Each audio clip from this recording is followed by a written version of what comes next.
Hello, this is a quick tutorial on the new Papercut software that's being implemented to assist in the finance department's accounting of the Xerox copiers.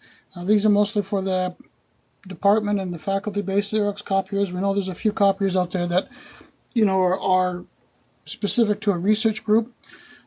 These aren't being implemented in this accounting, and any of the workgroup printers, those do show up in the accounting, but they're not being charged for it in the way the accounting is on the Xerox copiers.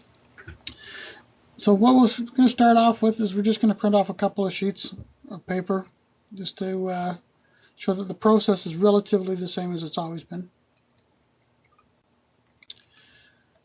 Now what you'll notice here is whatever your default printer is will be the same. You'll print to the same. This is mostly about how to pick it up at the copier itself. Now this here is the Xerox Follow Me print queue. Both are black and white in the color. Now what's unique about this queue that we've set up for the Xerox is that often a Xerox copier will have a jam. It'll have somebody else working on it that's putting through a lot of copies, and you'll show up and you won't be able to print for 10 minutes because some others are being used.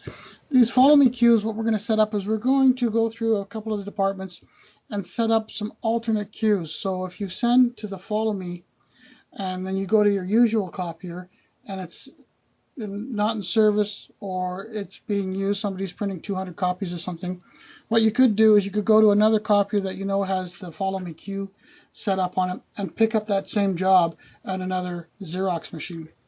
So one of the Xeroxes we are setting up for this will be the main Xerox in the dean's office, and that's an open space. Everybody's welcome down there, of course, and the charges are always going to be tracked. So by all means, if your printer jams, print to the Follow Me queue here and you pop down to the dean's office and pick up your job.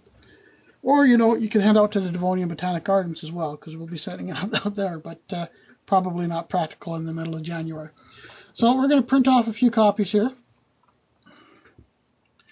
And what's changed now for a lot of people is you had to remember different account codes. You either had to type in this account code or a combination of several different codes and sub-account codes to identify it. So we're going to go through the departments and identify the teaching codes, the research codes that are required. And then what will happen is this little application will run, and you'll just pick out the code that you want to use right from a drop-down menu. You won't require to memorize all those codes anymore. You'll just have a list of codes to choose from. Now, if you're in an area, a small area, a prime example being the AIL's Dean's Office Finance Office there, where it's just a small group of people, well, you're not going to get this pop-up box because all the costs go to one account. We are tracking it in the background, but you don't need to make a choice. So with no choice requirement, then you won't get a pop-up. So we'll just hit the print queue, and there it goes. The print job is off and running. You'll get a little message here that it's gone, and it's good to go. So now we'll focus on actually what's changed at the copier level. So here we are when you walk up to the copier now. In some areas you logged on, and you're also required to log on with different codes because of the fact you had to identify what you were using, whether it be research or teaching. Now when you hit the alternate logon button, you just use your employee ID, student ID number.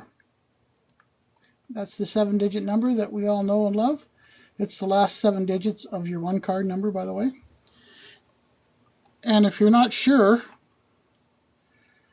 what your employee number is or your student ID number is, we can self-service that as well.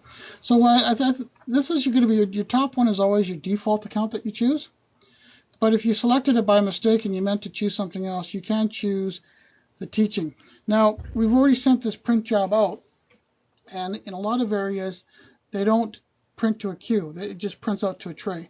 So that job is out of a tray. It's already been charged for. It's done. It's sitting in the tray, ready to be picked up. This is more for if you're going to use the copier itself, that you can choose the codes that you're required to do. Now quickly here, if you did not know your user ID number, you can simply use your AO's ID, log on to the Papercut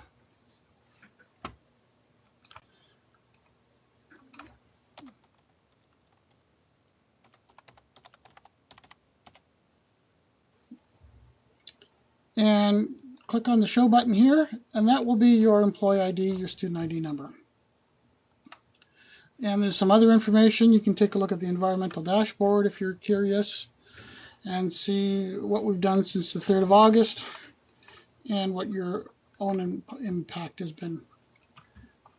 This site can come down from our faculty site, from the IT site, the login to Papercut, and it'll give you all your information. So we'll go back to the copier now. So you've logged in, you know your employee ID, and you've selected your account, and you're ready to copy. And the functions of the copier are pretty much the same at this point in time.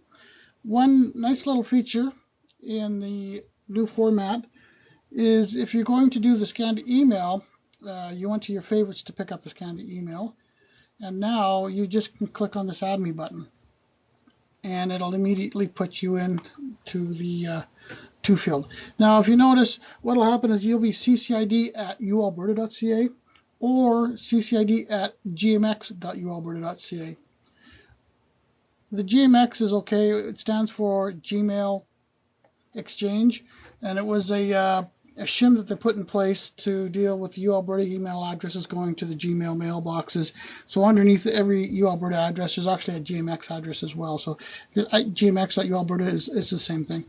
So once you're done doing your scan to email, you can go back to using the main copier. Now, if your print jobs are set to come out of the tray automatically, they're out to be picked up. A lot of the areas, they'll prefer that print jobs are not released until they're actually picked up. So you have to go to the print release, and then you can go and you'll see all the documents you have. Now this is where what I was talking about before. If you just print to a typical departmental printer, the interface will be the change, but if you do choose the Follow Me Secure Print, the feature of that is that you'll be able to go to another copier that has that feature enabled, like the Dean's office, if your local Xerox happened to be jammed or broken or somebody else was using it, and you could go and pick up your jobs there as well. So I only wanted actually 5 copies, not 55 copies, so that one I'm going to delete because I don't want to pick it up.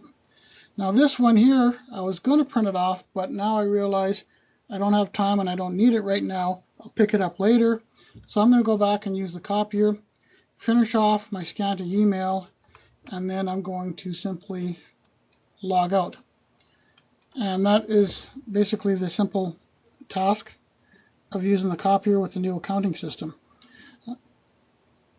Thank you.